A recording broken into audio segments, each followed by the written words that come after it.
Okay, I got the barrel and the recoil spring and guide rod out of the way because there's no need for that. We're just going to be dealing with the slide today and the frame, receiver, whatever you want to call it.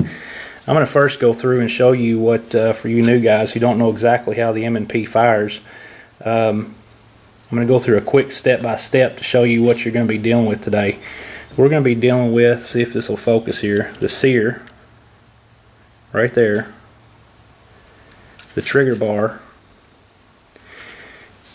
the plunger, and the firing pin. Excuse me if I've got these terms wrong. I'm not real up to par. I just call them what I call them, and that's all that I deal with. Basically what happens is whenever you pull this trigger, there's a contact right there that engages the Sear, or I'm sorry, yeah, engages the Sear. Then this hits the plunger, releases the firing pin, the hammer fires, and your round goes downrange. You can see the contact points here, they're real high. See if I can get close enough here, see if it'll focus. You can see the contact points. We're going to detail strip this thing, and it's very easy. If you know what you're doing, you don't ever want to force anything. If you're forcing it, you're not doing it right. We're going to get a punch. Now before I go any further, for you guys who don't have a thumb safety, you know what I'm talking about with this little plug. Be careful with it. It fits down in this hole right here on the interior of the frame. Last time I took it out before I started this video, I just detail stripped it real quick to make sure it was, you know, that they didn't install anything in the factory too tight that I would fumble with it on camera. So I forgot to put that back in there, and that will come out. But this fits back in there like this with the cup facing, and this little piece here just fits, just pokes out right there. So let's get to the nitty gritty. We're going to use a, let's see here, what is this? This is a 1/8 inch punch. And I suggest it doesn't matter which side you punch it out. Okay? I prefer to do it this way because of the way that I pull it out. Whenever you get that 1/8 inch punch, stick it right there. And your first time it may take a couple of good whacks to dislodge that thing, but make sure that you've got it good and lined up. You don't want to mar your frame. And I'm going to show you a little trick here in a minute. Get that a couple of good whacks. Put away your 1/8 inch punch. Go to a 3/32 punch, because I'll tell you why. See, I've already gotten a piece of my workbench there from that pin. That's why I like a soft top workbench, is because I can punch holes in this linoleum all day long and it won't damage my firearms. And I do a lot of work on this thing.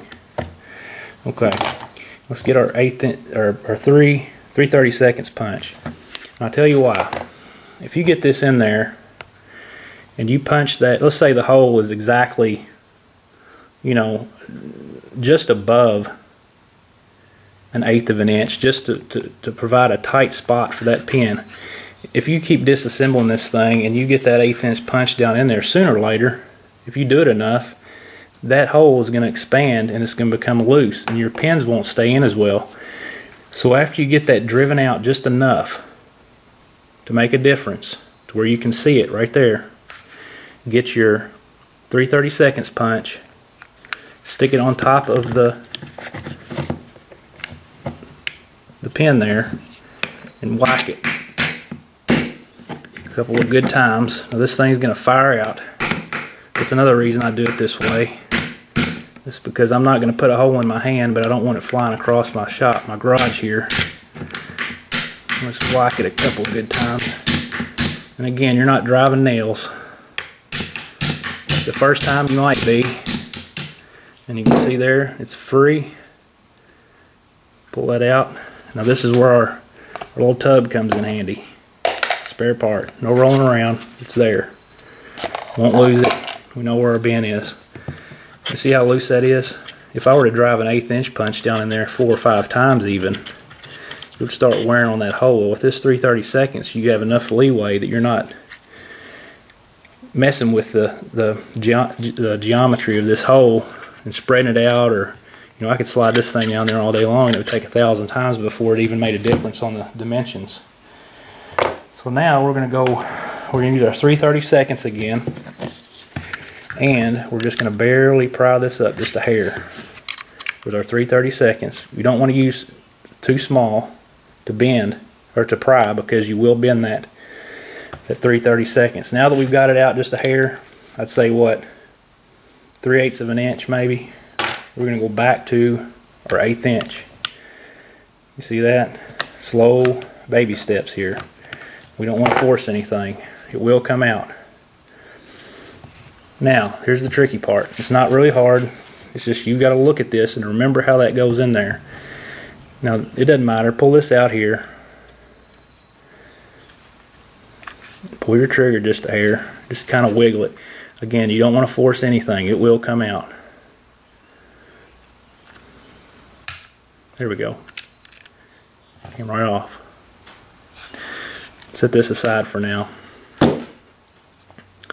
Take off your ejector. See that? Just pops right off. It rides, that groove rides over that little hole there. Throw it in your bin. Out of the way. Here's the fun part.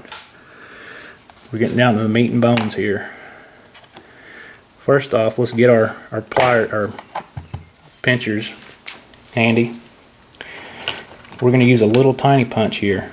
Now this takes no effort whatsoever. Let's get our hammer out of the way. We don't need it. Very little effort. This is a, let me see here. My glasses on. This is a 1/16 punch. Now this sear is held in by a tiny pin right there. See if we can get it in focus here. I'm pointing to it. Right there. It takes very little effort to get that out of there. What you're going to want to do is you're going to want to hold your thumb over that, cup it like this, and push that pin out. And I'll tell you why. You don't want to interrupt the sear plunger and spring underneath there. See that? Everything came right out. You've got your pin right there. Bin. Throw it in your bin. We're going to set that on the table.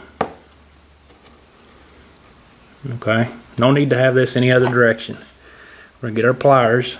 We're going to cup it right. Get these rascals. There we go. Get that baby right there. Pinch it. Nah, it didn't want to go. Just barely get that out of there. Got it. Now, let's drop that sear for a minute. I'm going to show you something. Plunger. Get in focus here. There's a plunger and there's a spring underneath that thing. If you lose that, you'll have the devil to pay. I haven't priced them, but I bet that thing's about $3 just for that little detent. That plunger and that little spring underneath it. I bet the spring's another $1 or something. And for me, that's too much for carelessness. So let's just set that aside. That's our housing assembly, or sear housing assembly. And again, that may not be the technical term for it, but that's what I call it. We're going to set that out of the way, right side up, like it sits in the pistol.